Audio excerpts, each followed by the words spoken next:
You are about to hear a song sung by Elvis Presley. It was written by one of these three people. You can't say no in Acapulco. With every beat, your heart will answer yes. What is your name, please? My name is Lee Morris. My name is Lee Morris. My name is Lee Morris. Only one of these people is the real Lee Morris. The other two are imposters and will try to fool this panel. Tom Poston, Peggy Cass, Gene Rayburn, and Betty Furness. On To Tell the Truth with your host, Bud Collier.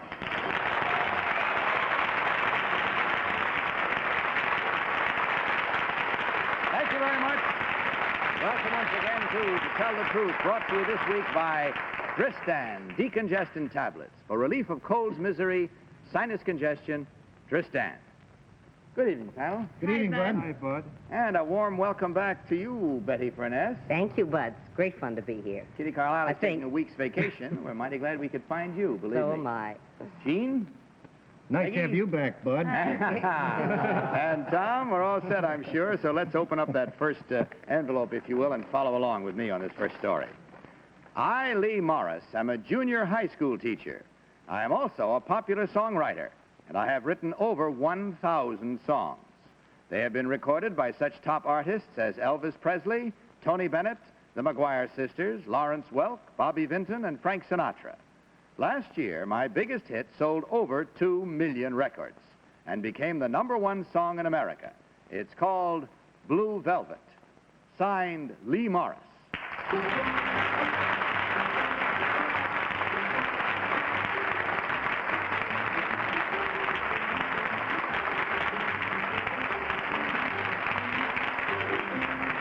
So, panel, these three persons all claim to be Lee Morris, junior high school teacher and songwriter. May we start the questioning with Gene Rayburn. Gene? Thank you, Bud. Number 2, would you tell me what city you lived in when you wrote this song for Mr. Presley? Costa Mesa, California. And number 3, who wrote this song that Tony Bennett made such a big hit of, San Francisco? San Francisco. I don't know. And number 1, do you know what a lead sheet is? It's the music that you write down, the notes of the song. Number 1 again, in the signature of a song, if there's 1 sharp in the signature, what key is that in? I don't know. Number... Betty Furness. Number 2, what is the name of Elvis Presley's manager? Colonel Parker. Number 3, a great many records are made not in New York or California, but in another city. What is that city? Nashville, Tennessee. Number 1, what label does Frank Sinatra record for? No, Reprise. Reprise. Number 2, what label does Elvis Presley record RCA. for? Number 3, do you write songs? Do you write the lyrics or the music? Words, mostly. And who writes the music? Well, I have different ones, but music. Who wrote the music to this one?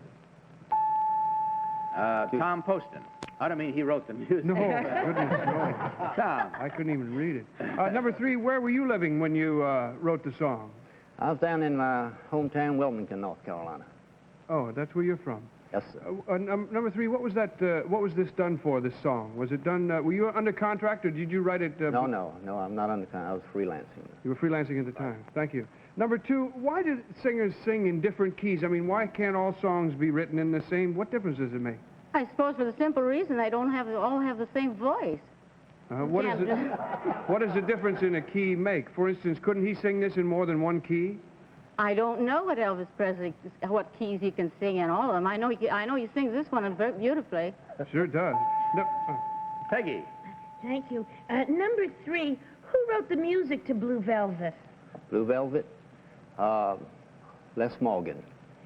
Number 2, what label does Jane Morgan record for? I don't know. Well, that's okay. Number 1, who was the champagne lady on Lawrence Welk? What was her name? Peggy Fritzell, I think. And number 3, do you agree with that? Right. Number 2, who owns Frank Music? Frank Music? Yes. You mean the name of the person? Yes. I don't know, maybe Mr. Frank.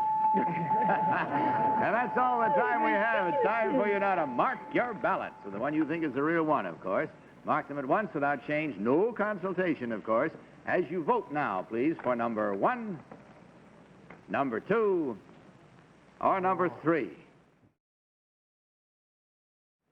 Our team of challengers will be awarded, of course, the usual $250 for every incorrect vote. All ballots marked? Yeah. All right. Tom, for whom did you vote? I don't know. I voted for... He looks like a school teacher to me. We didn't ask him any questions. Who? Number 1. Number 1. Who else looks like a school teacher? Peggy. I voted for number 1. And the reason was, I heard Blue Velvet on the radio today on William B. Williams, and they mentioned who wrote it, and the name wasn't Les Morgan, so I didn't vote for 3. Oh, he's pointing at me. Putting a hex on you. I voted for 1. I'm sorry, 3. Gene Rayburn.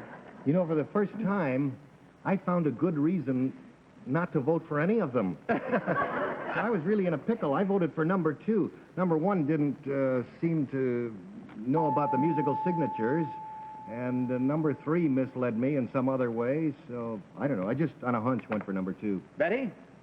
Well, I went for number 1 also. I think it's pretty good that he knew about Frank Sinatra's label Reprise. It's a remote one. Number 3 didn't seem to remember who'd written the music to his own song, so I didn't think that was right. And I think that if you've written 1,000 songs, you would know that Frank Music's name was Frank Lesser. So I'm with number 1. All right, there we have it. It's almost unanimous. I'm the only right one. 3 for number 1 and 1 for number 2. Let's find out who is the right one and who the wrong ones, as we learn now which one of these persons actually is the one who wrote 1,000 songs and is also a junior high school teacher as well as being a songwriter. So will the real Lee Morris please stand up?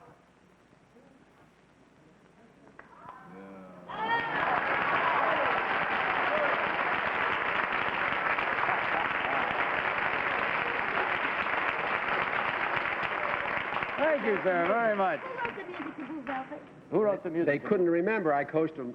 Bernie Wayne, of course. That's it, Bernie Wayne. It was on the radio. They couldn't Yes, remember, he- but they tried. How can you write 1,000 songs and not know about musical signatures? I don't read or write music. I know music, but I don't know anything about the technical things. All by ear. Oh, Pretty much. he missed. I'm so happy I misled you. Write any music anyway. You did the lyrics. He No, I just- do both. He but just I makes money. Get an that's all. arranger. Number 2, what is your real name and what do you really do? I'm a school teacher. My name is Lee Morris. No, number 2.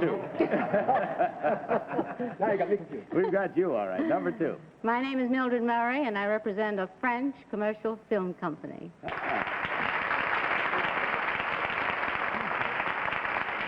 Thank you. Number 3, what is your real name, sir, and what do you do? I'm O.D. Curtis, and I'm General Passenger Sales Agent for the Atlantic Coast Line Railroad. Now, I'm not a musician. Well, in checking the score, we find that there was only 1 incorrect vote, but that's worth $250, and that comes to you from Dristan, and, of course, on your way out, you'll be handed a gift package of all the fine products. And the makers of Dristan, we thank you very much for being with us and hope you had as good a time as you gave to us. Goodbye, and God bless you.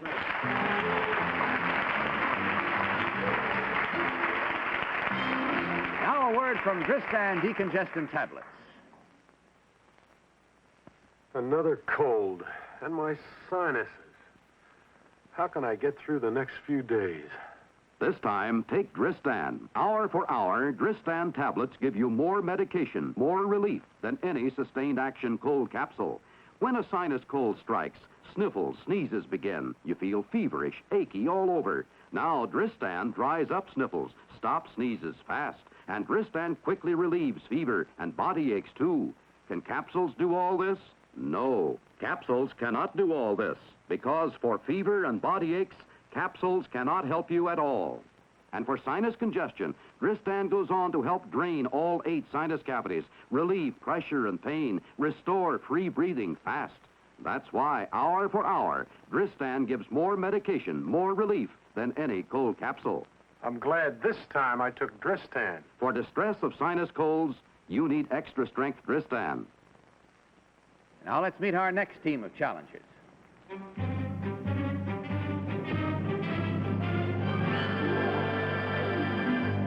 What is your name, please? My name is Gracie Shue. My name is Gracie Shue. My name is Grace E. Shue. Follow along, if you will, panel, with your copies of this story. I, Grace E. Shue, am currently a member of Nationalist China's House of Representatives. In 1941, when the invading Japanese were overrunning China, I was the mayor of Dipu in Xichang province. I found I had to get 71 orphaned children out of the war zone to safety. There were no vehicles available, so the children and I started walking. Always just a few miles ahead of the advancing Japanese, we sometimes went without food for days. When our shoes gave out, we tied leaves about our feet and kept walking. By the time we reached safety, the children and I had covered a distance of over 3,000 miles. Walking only at night, the trip had taken us just over 5 months. Signed, Grace E. Shue.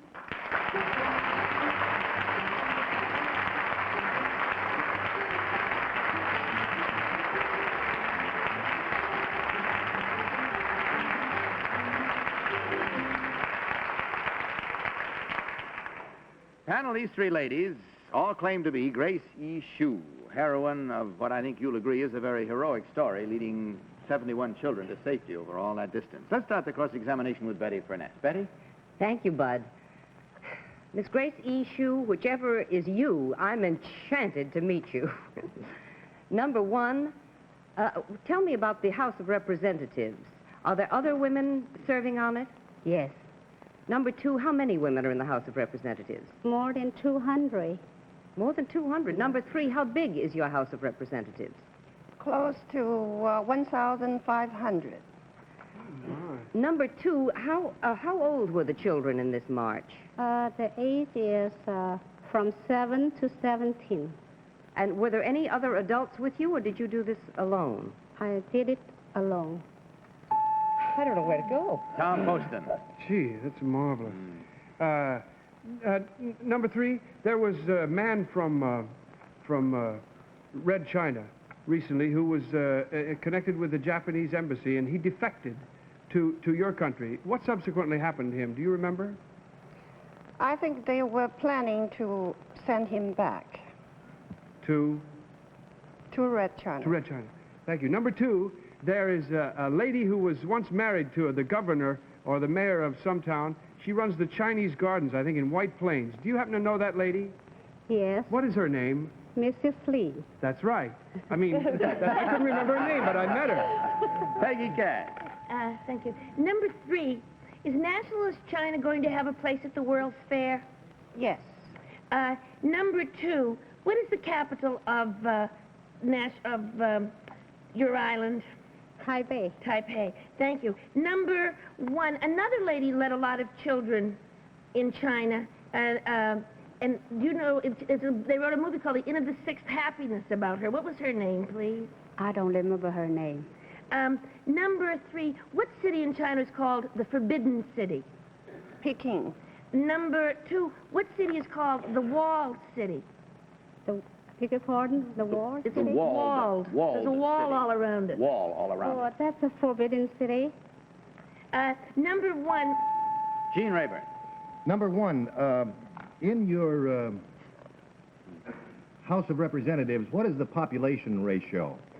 That is, how many people elect one representative? Each city, one woman, 2 men. The largest city. The small city, only one.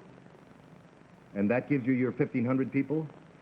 We actually is more than 3,000 representatives. More than 3,000? I see. That was in mainland.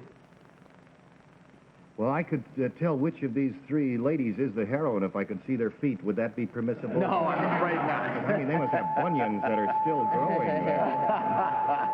Well, that's all the time we have, but you must have gleaned enough information by now to go to work on your ballot, so will you kindly do so? Mark them at once. No consultation, of course, no change once you've marked, and vote for number one, number two, or number three. Are all ballots marked? No, I haven't. I can't. Will you mark it, please? They're very good. Swiftly, Marvelous. because time is a-wasting. I'd like that hat for Easter number two. Tom, for whom did you vote? Well, I voted for number one because she corrected the other lady about the number. Actually, I thought they were all marvelous, and whoever really did it was a very brave lady. Peggy. I voted for number 1 because I feel as long as she lives in nationalist China, she would know that lady in White Plains. And number 3, even though you did know about the World's Fair, she knew so much about that House of Representatives, so I voted for number 1. Gene Rayburn. I feel I asked the best question in this round. You do. And I voted for number 1 on the basis of my question. Betty.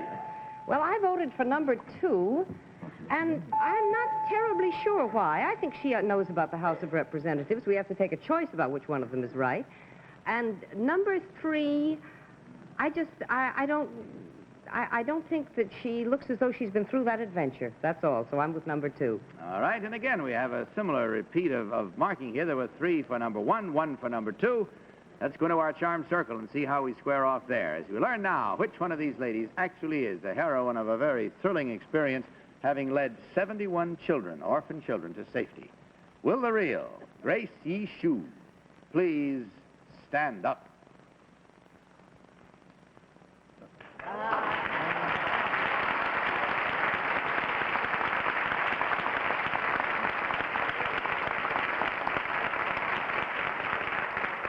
We thank you very much. Not only are we terribly proud and somewhat humbled to meet you and congratulate you, and I don't know really quite how to say it, but I want to tell you what this young lady has done since. Show you that this was not just a happenstance that she was able to carry a thing like this off. She is currently an executive in New York City, is the head of the Kelly Company, and president of the Standard Tungsten Corporation. This young lady. Besides being a representative? Besides being a representative. Now, number 2, would you tell us who you really are and what you really do, please? My name is Pearl Milleran. I'm the wife of a commander in the United States Navy.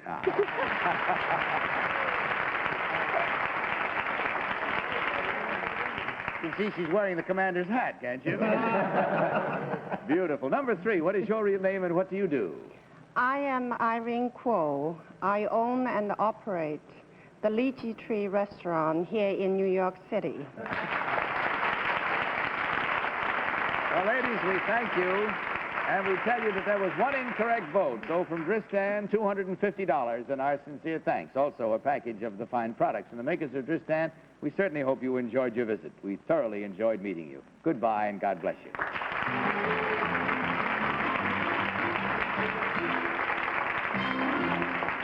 Now a word about the cold water wash for woolens and all fine fabrics. Wool Light. Why are over 20 million fine sweaters tagged? Wash in Woolite. Woolite in cold water safely soaks sweaters clean in just 3 minutes without stretching or shrinking. Woolite's ingredients work in cold water without rubbing, so there is no stretching or shrinking. Result, all fine fabrics washed in Woolite keep their shape, look lovelier longer. Yes, Woolite in cold water safely soaks sweaters clean in just 3 minutes without stretching or shrinking. Woolite for all fine fabrics. And now a word about Sleep Ease. Last night, did you lie awake, unable to get to sleep? And then during the night, were you unable to stay asleep? You need Sleep Ease, 100% non-habit forming. That is 100% free of addictive drugs. Yet Sleep Ease brings on sleep just as fast as the drug phenobarbital. Is just as effective in giving deep, sound sleep. So next day you wake up fully refreshed, fully alive. Take Sleep Ease as directed. 100% non-habit forming. Now let's meet our third team of challengers.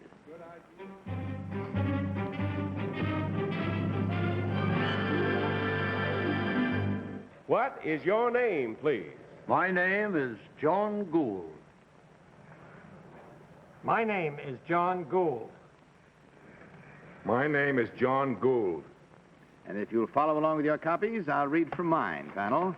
I, John Gould, am editor of the Lisbon Falls Enterprise, the biggest little weekly in the state of Maine. I am also a columnist for one of the nation's most influential dailies. In addition, I am a registered Maine hunting and fishing guide. I have written 8 books. My latest is called Monstrous Depravity and deals with the fate that good eating has suffered at the hands of the modern American housewife. who no longer cooks a meal, but merely thaws it out. If the fine art of cookery is to survive, we men must step in and get back to basics like old-fashioned oatmeal, boiled coffee, whole beans, pot hellion stew, and homemade bread. Signed, John Gould. Very well, panel. These three gentlemen all claim to be John Gould, author of a book entitled, interestingly enough, Monstrous Depravity. We'll start with Peggy Cass. Peggy? Thank you. Number 2, what are yellow eyes? Beans. Number 3, what do they do in Presqu'île? I beg your pardon? What do they do in Presqu'île? What's their main industry in Presqu'île, Maine? I don't understand. It's Presque Isle. Oh, well, I always said Presqu'île. That's the French in me. Well, all right, Presqu'île. Potatoes and fishing. Number 1, where does E.B. White live in Maine? I don't know. Number 3, do you know? Never heard of him. E.B. White? Oh. Number 2, how long do you have to be an apprentice to be a fishing guide up in Maine? Freshwater fishing. There's no apprenticeship. Gene Rayburn. Number 2, what is one of the most famous rivers in America? A river that's still fairly clean and unpolluted. It's in one of the New England states.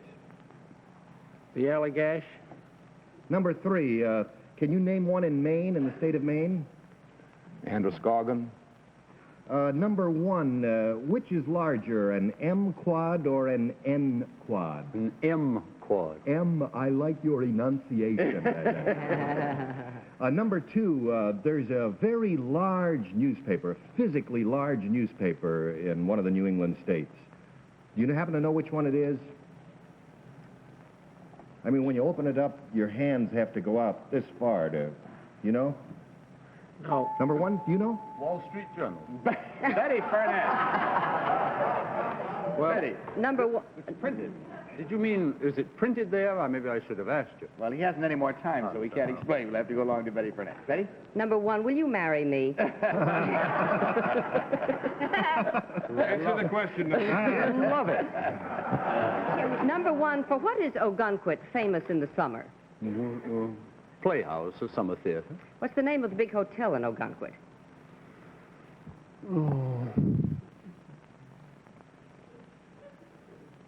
Okay, I forget. He's still sore at you, Betty. Number 2, how do you make boiled coffee? Tom Posted. You see, Betty, you don't know anything. You women are certainly... boiled coffee, and I'm from New England. That's a monstrous depravity. I thought Grace Metalius wrote that. Number 3, how come you don't know who E.B. White is? Come on, you're a newspaper man. I don't know who he is. Don't know who he is? Okay. Number 1, what happened to all that vinegar and honey that was so big up there in Maine a while back? Vermont? Oh, sorry, Pat. You don't know anything about it, do you? No, of course not. How long do you have to be an apprentice to become a fishing guide in Maine? You don't have to be. That's what number 2 says. Yeah. I don't want to confuse anybody. And that's all the time you have. time. Seems to me you squandered your time this time, not asking us questions, but maybe you have got enough information and to mark your ballots. Try it. Mark them no at once. No change, no consultation. Vote, of course, for number 1, number 2, or number 3. All voting completed. Tom, of course, as usual, we start with you. For whom did you vote? I voted for number 1. I can't imagine a guy from Maine quoting another river instead of one from his own state when he's asked about a river in Maine. But I don't know. That was number 2. And number 3, they got to know who E.B. White is if he's a newspaper man, doesn't he? Peggy. The river in Maine is the Allegash. But anyway, I voted for number 2. Although he seems young to me, he knew about yellow-eyed beans. Yeah. And if you come from Maine, you ought to know about yellow-eyed beans. Yeah. Gene. Number 1 knows about them, too. Number 1, Peggy, also happen to know that an M quad is larger than an N quad. And that's why I voted for him. What is it? How do I know? Betty. Well, I voted for number 1, whether he'll marry me or not. And I think the reason that I voted for him is it takes one to know one, and I think that's the New Englander in that group. funniest splitting up here tonight, I tell you. It was 3 for number 1 and 1 for number 2 again. And let's see, Gene was the oddball in the first one, and Betty in the second, and now it's Peggy. Let's see how this one comes out. As we learn now which one of these gentlemen actually is the one who wrote a rather pixie-named book called Monstrous Depravity. Will the real John Gould please stand up? What? Oh, come on, get up.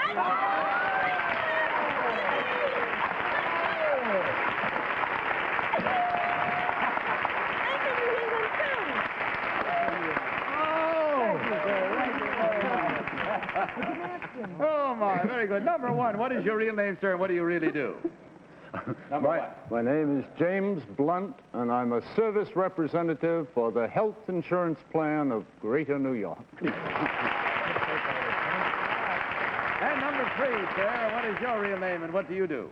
My name is C.F. Mugridge, and I am mayor of the village of Asheroken in Long Island. Well, in taking the score, gentlemen, you did the best tonight. You had 3 incorrect votes, and that times $250 is $750 from Dristan, and, of course, a package of all the fine products from the makers of Dristan. Thank you, gentlemen, very much. I hope you enjoyed it. Good night, and God bless you. The United States Immigration Service would like to remind all aliens to report their addresses during this month of January. Very important. Be sure to fill out your card at your post office or your immigration office. And that's all the time we have. Good night, panel. Thank you. Lovely evening. And thank all of you, too. And, of course, I'll see you next week the same time and tomorrow afternoon on the daytime show. In the meantime, speaking for Tristan, may I remind you once more to tell the truth. Good night. To Tell the Truth is a Mark Goodson, Bill Todman production.